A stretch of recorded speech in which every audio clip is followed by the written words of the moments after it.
encouraged to shop from, small independent bookstores, to like support local business, give back to their economy, and most bookstores have like some sort of tie-in promotion going where they like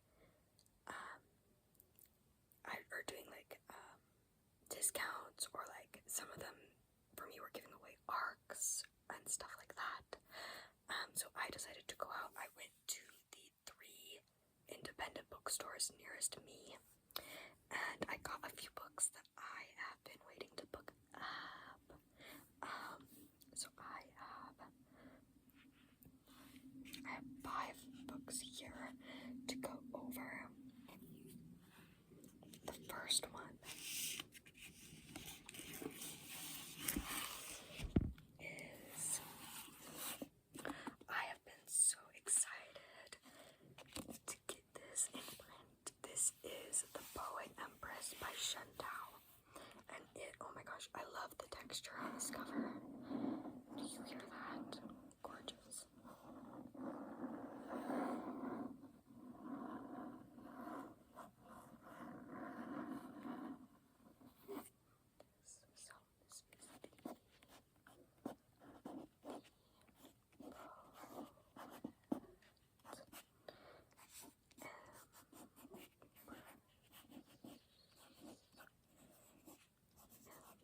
By Shantao. I read this earlier this year. It is going to be in, I think, my last reading recap, or maybe the one before that. Not sure.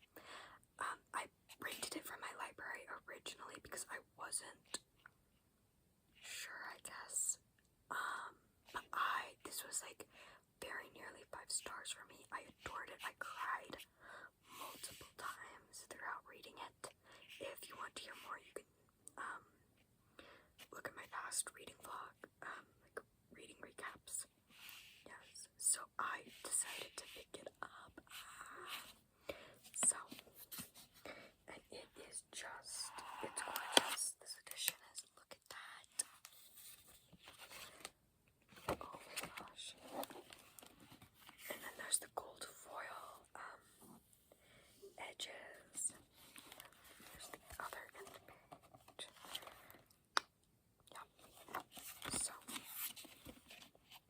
I'm so excited to have this, especially because I actually genuinely do want to go back over some of the parts that I marked and like, I don't know, I guess maybe just like expand on my thoughts, look a little bit more into like the themes. I think the author was doing some really interesting, wonderful things with the themes about like what power does to people, yeah, and like cycles of abuse. So there you go. The Poet Empress. In the waning years of the Azalea dynasty, the emperor is dying, the land is consumed by famine, poetry and poetry magic is lost to all except the powerful. Wei Yin is desperate. After the 5th death of his sibling, with her family and village on the brink of starvation, she will do anything to save those she loves, even offer herself as a concubine to the cruel, desolate heir of the blood-gutted Azalea house. But in a twist of fate, the inner court stands on the knife edge of a civil war, with Wei now at the center, as the prince is chosen. To survive, Wei must harden her heart, rely on her wit, and become dangerous herself, even if it means learning the art of poetry, magic, and secret in a world where women are forbidden to read, and wielding the most powerful spell of all, a ballad of death and love. Okay. Really, I would encourage anyone to check it out. One thing is, there is a content warning at the beginning of the book. Definitely, absolutely pay attention.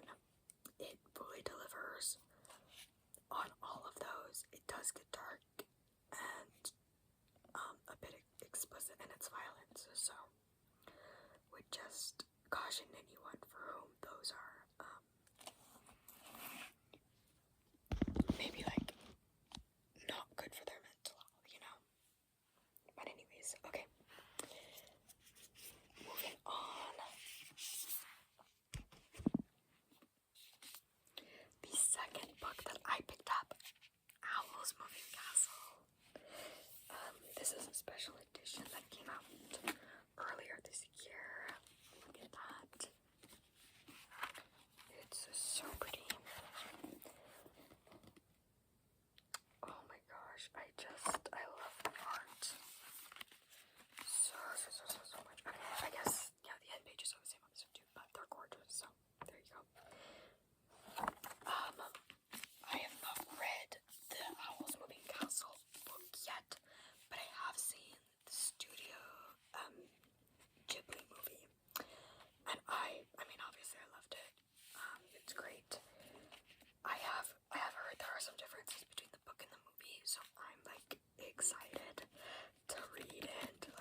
wizard's castle roves the hills, and it is a great misfortune to be born the eldest of three.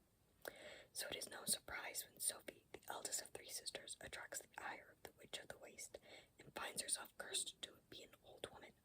Her only chance of breaking the spell lies in the ever-moving castle in the hills, the Wizard Howl's castle, and it is said that Howl collects young girls and eats their hearts. Oh my gosh, I forgot that that was a thing.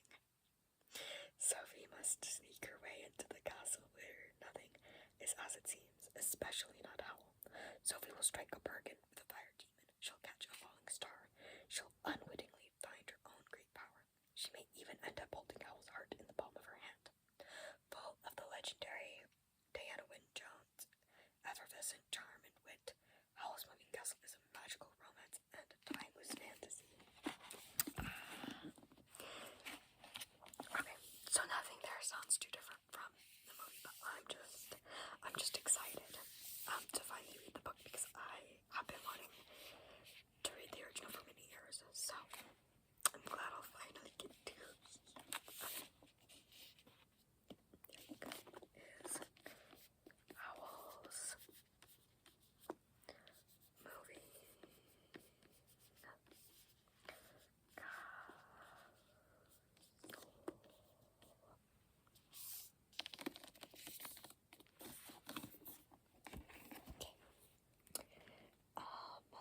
next.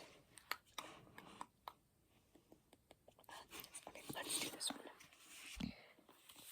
This is another movie that I've seen, but for whom I've not read the book. This is The Secret Garden. Again, it's a classic, and I've been wanting to read more classics, and I did enjoy the movie. I think it was made in like the 80s that I saw when I was a kid. I forget.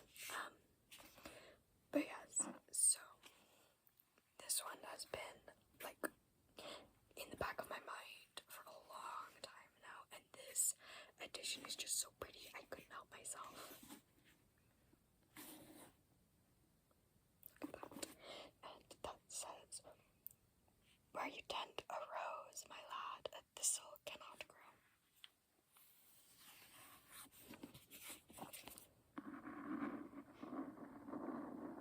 Again, another book that sounds wonderful.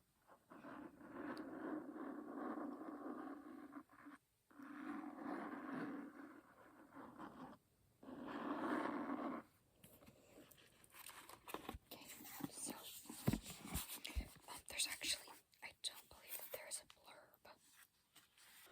Okay, I guess from my memory, if you don't know, this is a book about a young girl, who, oh gosh, I believe she grows up in like India, like she's British, her parents are British, but they're like these really wealthy business people, like, so she grows up in India, in like luxury, right, but a virus, a viral infection, like kills all of the people that she lives with, all of her family, everyone who like worked for them is gone, and they like find her alone in this mansion. She's been living there for like a while alone, right? I guess because she's like a scared little girl. Makes sense. You know, wouldn't know what to do maybe. When they find her, her only living relative is like this uncle back in England, so they like send her back, but he's also not very present. She doesn't meet him until a while later. She's also kind of a spoiled child at first, like, but she's also must be like pretty traumatized by everything that happened, so she's got a lot of issues going on. And basically she like finds, again, this like secret garden, and it's like her, it's like her like a little escape away from everything, and yeah, I think it's just about like her healing from all of that and growing into like perhaps a more let's say a upstanding young woman, and her uncle also healing from his hurts and traumas while like trying to raise her, and like do it right. So there's that. You got there is the secret garden. The secret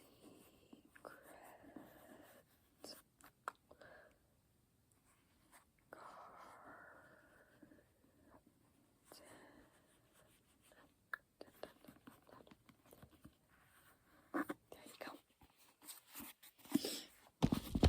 That one is on my spring TBR. I think it'll be perfect to read hopefully when it gets a little warmer. I can I love to like lay out a little blanket, grab a drink and just lay out in the sun, reading. That is one of the best spring and summertime activities.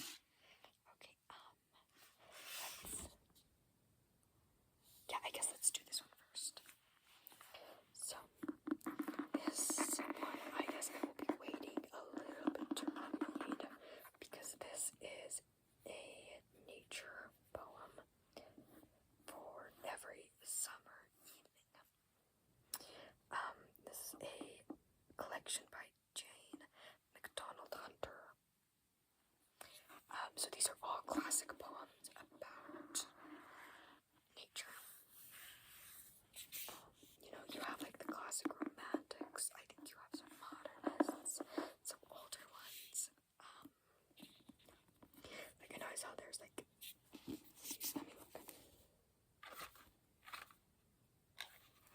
I know there's like Emily Dickinson, Samuel Coleridge, of course Percy Shelley, Shakespeare, of course. How can you forget Shakespeare? John, I love Keats. I do really like Keats. Not anybody else I'm super recognizing. I enjoy poetry. Unfortunately, I just haven't read it very much outside of like college. So like since I graduated, and I've been meaning to get back into it and read more. So I figured, if like during the summer, just a poem a day, that's pretty easy, right?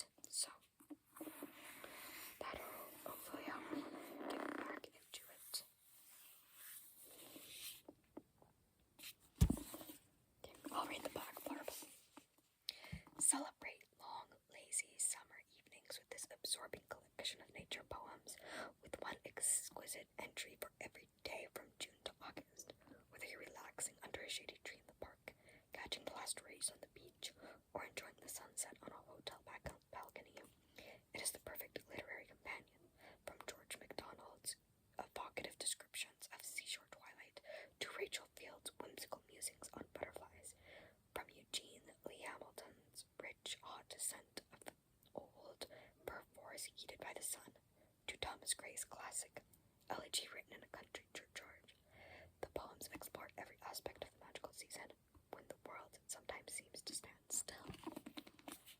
Seems lovely.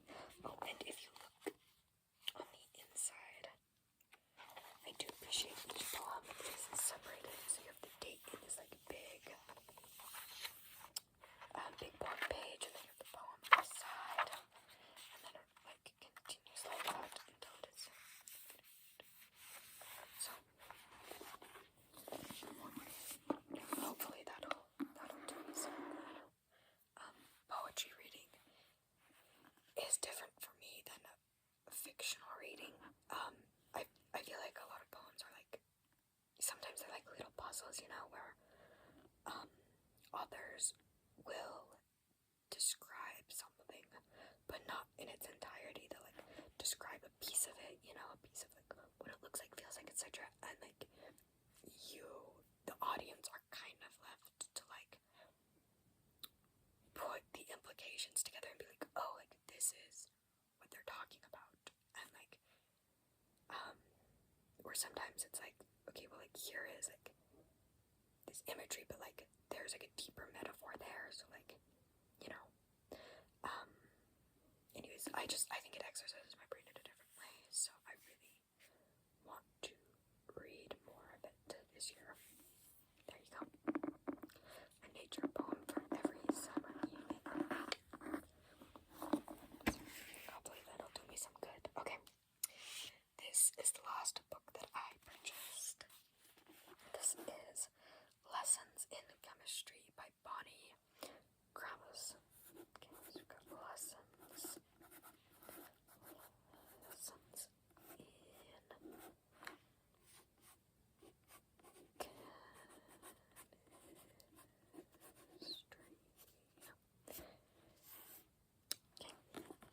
I know I've seen bits and pieces of the Apple TV show, because my mom watched it, but I didn't watch it in full, but it looked really good, and then I heard that there was a book, that it was based on a book, and I was like, oh, well, like, why not? And I hear that the book, dives a lot deeper into the themes from the TV show about, like, I think there's a lot about, like, sexism in, like, what was it, like, the 70s, 60s, I believe, yes. This, I know, is the UK cover, I think. Sometimes my local stores, pick up UK editions, which is amazing, because sometimes I prefer that, so there you go. And this one really, it genuinely looks so much better than the US edition. I don't know. The US edition is like a weirdly minimalist picture of like just a woman's face, which unfortunately it just doesn't really communicate anything, so I'm not really a fan of it. But yeah, let's read the blurb. Chemist Elizabeth Zott is not your average woman. In fact, she would be the first to point out that there's no such thing. But it's the early 1960s, and her all-male team at Hastings Research Institute takes a very unscientific view of equality. Forced to leave her job at the institute, she soon finds herself the reluctant star of America's most beloved cooking show, Supper at 6. But as her following grows, not everyone is happy, because as it turns out, Elizabeth Zott isn't just teaching women to cook. She's daring them to change the status quo, one molecule at a time.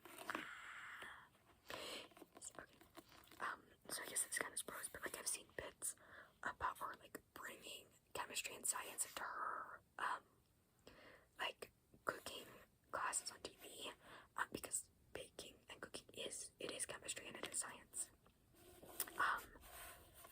And like encouraging women who want to go into science to do it. So yeah, just thought it sounded like something I would enjoy. Sorry, I guess I should mention I got a degree in science education, so reading about a woman who challenges the like stereotypes, I guess, of like women in like the 1960s, and about like women, especially in like STEM and like teaching science. Sounds right up my alley. So there you go. Okay, now I have a few arcs that I received for free as like, again, part of promotions from Independent Bookstore Day. Publishers will send out arcs to booksellers and be like, hey, here's this book, if you like it, then like maybe you'll be more encouraged to like buy more, promote it more, etc. So a lot of mine just like they like end up having a lot, and they like give them away for things, which is awesome. So I got my arcs. I guess let's get started with this one first. This one is from National Geographic, actually. This is The Cave, a woman's story of survival in Syria. I'll be honest. Yeah, let's go with the blurb. Simply put, there is no one in Syria with a story like Dr. Amani Bolors, the only woman to run a wartime hospital. In rebel-held Syria, she tried to save her compatriots from the atrocities of the Assad regime while contending with the patriarchal conservatism around her. Growing up in a closely confined society, Bolor knew she wanted to be more than a housewife, even as her siblings were married off in their teens. As the revolution unfolded, she volunteered at a local clinic and was thrown into the deep end of emergency medicine, where she found her voice in the underground hospital known as the Cave. She was 26 years old.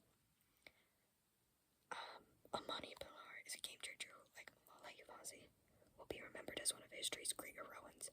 She dared to dream, first of an education, then of a career which allowed her to make her mark on the world, defend the country she loves, and campaign to ensure that others would not suffer the horrors she faced.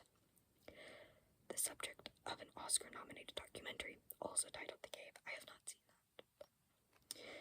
Pilar's story is one of conviction, perseverance, dedication, and personal triumph.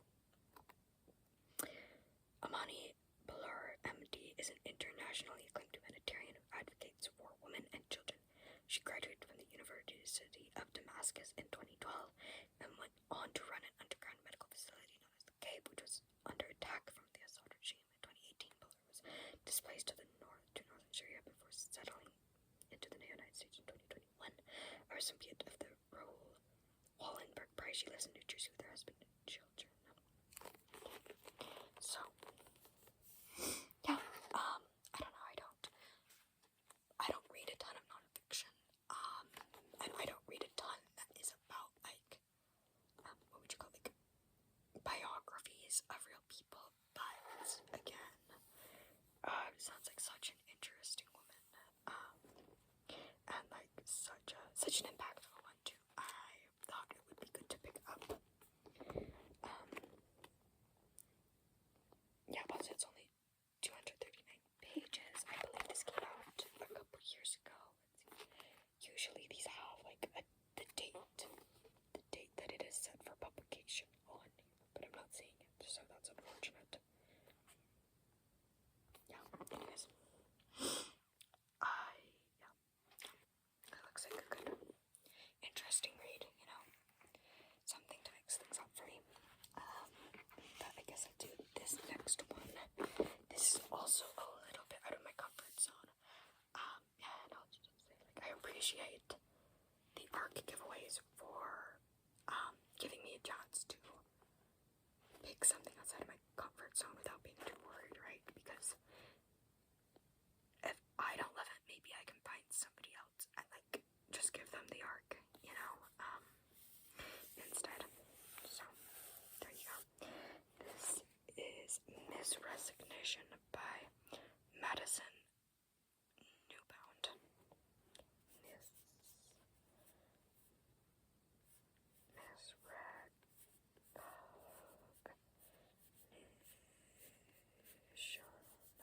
This is a, like, contemporary. This one was published in July 2024, so, like, 2 years ago now, almost. For fans of Rachel Cusack and Patricia Lockwood, an unflinching, sharp, funny debut novel about the internet postmodern adulthood and queer identity. I don't know either. I haven't really interacted with either of those two women's work, so I don't know. But the blurb is, Elsa is struggling. Her formative, exhilarating relationship with a couple has abruptly ended, leaving her depressed and directionless in her childhood bedroom. The man and woman were her bosses, lovers, and cultural guideposts in the relationship's wake. Elsa scrolls aimlessly through the internet in search of meaning. Faithful Years Green provides a new obsession, a charismatic actor whose latest feature is a gay love story that illuminates Elsa's crisis. And then, as if she conjured him, Elsa sees the actor in the flesh. He and an entourage have descended upon her hometown for the annual theater festival. When she is hired as a hostess at one of the musical restaurants in town, Elsa finds herself in contact with the actor and his collaborators, but her obsession shifts to his frequent dinner companion, an alluring, androgynous person called Sam. As this confusing connection develops, Elsa is forced to grapple with her sexuality, the uncomfortable truths about the dramatic end of her last relationship, and the patterns that may be playing out once again. So this does sound like something where you have maybe a little bit of, like, I don't want to say, like, morally gray, but like a main character who is definitely kind of fumbling through life, who makes some very obvious mistakes where you're like, what are you doing? Like, why would you think that's a good idea? This is obviously not healthy, but, like, you know, true to life, people are not always healthy in their decisions. They make a lot of really unadvisable decisions at times. Who hasn't, honestly? So I don't necessarily mind having, like, an unlikable or books as long as like their emotional arc is believable to me. Yeah, I think that's what I want to see most, is just like some sort of emotional arc, so that's what I'm hoping for. Yeah. This is misrecognition. Okay, and last one. This is a sci-fi. The Iron Garden Sutra. A.D. Sui. Yeah. That doesn't sound. This one just came out. I noticed this after I picked it up. This is so funny. Up here it says February 24th, 2026. And then on the side it says March 2026, which is the third one. So I'm like, I don't know why there's that discrepancy on there. I just thought it was funny. Again, it's an arc, so like, if there is a place to have mistakes, it is here. This is a sci-fi, and I do occasionally like sci-fi, so this is not like actually too out there for me. In outer space, no one can hear your prayers. The spaceship Council of Nicaea has been lost for more than 1,000 years, a relic of Earth's dying past. Humanity took the ship to the stars on a multi-generational journey to find another habitable planet, yet never reached its destination. Its sudden appearance has attracted a team of academics eager to investigate its archaeological history. Vessel Iris has been assigned to bring peace to the crew's long-departed souls. Although Iris has devoted himself to the Starlit Order, performing funeral rites across the galaxy to comfort the dead, his emotional isolation leaves him reliant on an AI implant for companionship. Carpeted in moss and intertwined with vines, Nicaea is far more forest than ship. Skeletons are all that remain of the crew, and Iris's religious rituals are met with bemusement by scientists and outright hostility by others. Determined to be more than just a curator of the dead, he tries to make himself useful to the team, desperate to form friendships. But Nicaea's plant to life isn't the only sentience to have survived in the past millennia. Something on board is talking the explorers one by one, and Iris, with his AI enhancement, may be the only hope of survival. Yes. So, don't honestly super know what to expect from this, but it sounded interesting. It sounds like it might have some like suspense, like suspense. I wouldn't say quite like horror thriller, maybe like horror thriller light, you know, like very light. But yeah, I don't know. It sounded interesting though, especially with AI. I'm like, well, that is definitely a timely topic. So I do wonder if it is going to be portrayed as something that like is just good or what, because I don't know, I would obviously I don't think AI is like just good, you know, like there are very clear issues with generative AI, but I also don't know what type of AI it's talking about. Is it like you know those movies where like they have like the AI captain or like the AI companion that like turns on them? I'm like, is that what this is? Or I don't know. Anyways, where it's like, well, that's not generative AI. That's like this fictional like human type intelligence AI which does not exist yet. So I'm not sure. I don't know. But yeah, there you go. That is all of the books that I picked up for Independent Bookshop Day. Oh, I guess I'll also show this. I picked up a few stickers too. This one is reading is my therapy. I thought I could use these to put together a cute little like junk journal page. So there's that one. So so real time. So true, bestie.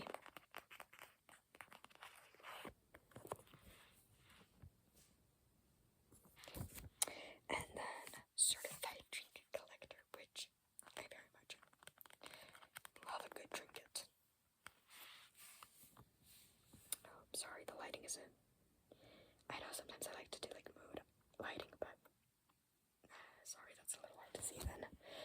Anyways, thank you so much for watching. I hope you enjoyed.